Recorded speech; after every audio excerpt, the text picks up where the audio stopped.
Hey guys, it's Seth with another edition of 5 Questions with Seth. This time it is the Toy Store edition. So it's kind of my tradition. Every time I come out with a new book, I do a little quick 5 question Q&A with some readers and some writer friends of mine. So with that, let's dive right on in. So the Toy Store. Starting off with a quick synopsis of the story, the Toy Store follows Blair Cooper, who inherits her grandmother's, or actually grandparents' store in a little town called Evergreen, Washington, about an hour's drive or so north of Seattle. Fictitious version of the town. There are some evergreens scattered about. Mine is kind of conjured up in my own head. But she just lands this massive account. She works in Manhattan as a big advertising executive. She is actually set up to go to Paris and work. She's super excited about it, but she has to go sign some papers to release the store.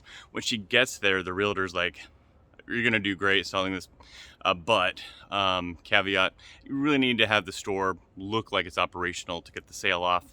Might as well decorate it for the holidays." So as she does, she gets pulled into this nostalgia and all these memories of her childhood, visiting her grandparents' store in Evergreen, Washington. And one particular piece of her past is uncovered as she just moves the dust out of the way and opens up this box. It's a board game that she had built with her brother and her family as they were snowed in one holiday. And that one little discovery kind of puts Blair on this tale in quest that makes her look at her life a little bit more introspectively about what truly is important to her and what it is that she truly wants. So that is the Toy Store in a nutshell. All right, first question. What inspired me to write the Toy Store? And I can sum it up really succinctly in basically one word: my wife. So Kathy is a massive game player. In fact, she's one of the few people that consistently beats me at a number of games. I think she's always been a game lover. Family games have always been really fun and important for us. But not only that, she loves to invent games. I think she's done it through the course of most of her life, whether it's working with the City Parks and Rec, as a teacher's assistant with her own children, to come up with new ways to play and teach and have fun. So she was definitely the inspiration for the Toy Store. Next question, Seth. What made you come up with the setting of this fictitious version of Evergreen? Well, the truth is, the state of Washington, it's absolutely beautiful from a geographic perspective. It's a gorgeous, gorgeous state.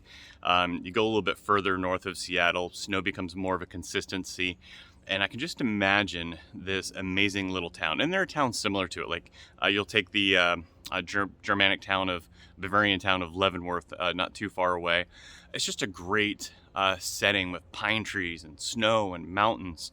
And there's these little cute towns that are just carved out that are a little piece of kind of Western Americana, but works really well for a Christmas story. With that, I take the little town of Camas, Washington, where we work and live, and I do a lot of events downtown. And again, it's just one of those beautiful, really quaint, adorable places to live, to work, to play. It's great to envision that as this wonderful Christmas story setting. So that's kind of where I got the inspiration for the setting for the Toy Store. This is a fun one, and it comes up quite a bit these days, especially with some of our favorite holiday channels. I'll put it there. How do I avoid cliche when writing these Christmas stories? And I could become very dangerously close to doing that with a story like the Toy Store, right? Big ad executive, big city, goes to the small town, rural setting, falls in love. All these things can potentially happen that can be a little bit tropey. But with that, it really comes down to crafting the story that comes from the heart. So not just filling in blanks and almost like a Mad Libs for a Christmas story, but more what's the heart behind it. And I think when you write that way, and when you really think about the characters, I always have character designs in front of me, I have music in front of me, and I think through less about what's at the surface and more about what's on the inside of these characters and the journey that they're going to go through with these Christmas stories. All right, almost a carry on of the previous question to a degree is, how do I stay true to the setting and the characters in my stories? Part of it is immersing myself into that setting itself. Like I say, while I can't go to imaginary Evergreen, Washington, I can go to real downtown Camas, Washington, and I can sit and have a cup of coffee and be part of that setting experience. And that really helps me stay true to the setting and feel, throw in some music, and again, some of those character design sets that I use. So I can almost look in my character's eyes and try to get to the motivations of what it is that they're going through. That helps me stay true to both characters and setting as I write them these stories. All right, as always, I finish up with a question from one of my fellow writers, and this question comes: how do I turn off writing thrillers and switch into sweet holiday stories? I'll start off by saying I'm pretty sure my mom, my wife, and the people that care about me are very happy that I have both sides of my heart and brain. If it was pure thrillers, I think they might start to wonder about me a little bit. But how do I make that switch and successfully go from writing thrillers to holiday? It really does go to immersion of setting. The truth is, I can't write a thriller when the holidays are there. We've got the tree up, everything's about sweet.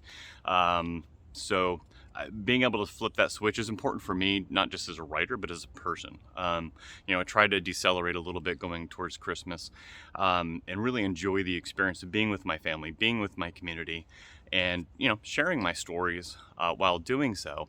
But that's really how I write as well.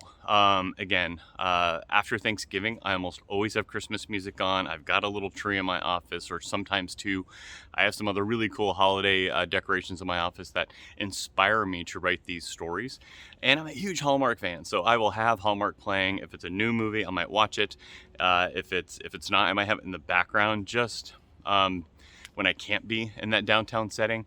I let the TV screen do it for me a little bit, just to have snowfall and shopping and people with their coffee cups all bundled up really helps ignite that experience. But for me, it really is about putting myself into the perspective that my characters are, and I think that helps me write a story that is true to the season, true to the setting and the characters, and really does help me flip that switch. I hope you all enjoy the Toy Store. It was super fun to write. Looking forward to the next one. I'm already on it, and we'll look forward to seeing you on the next 5 questions with Seth. Take care.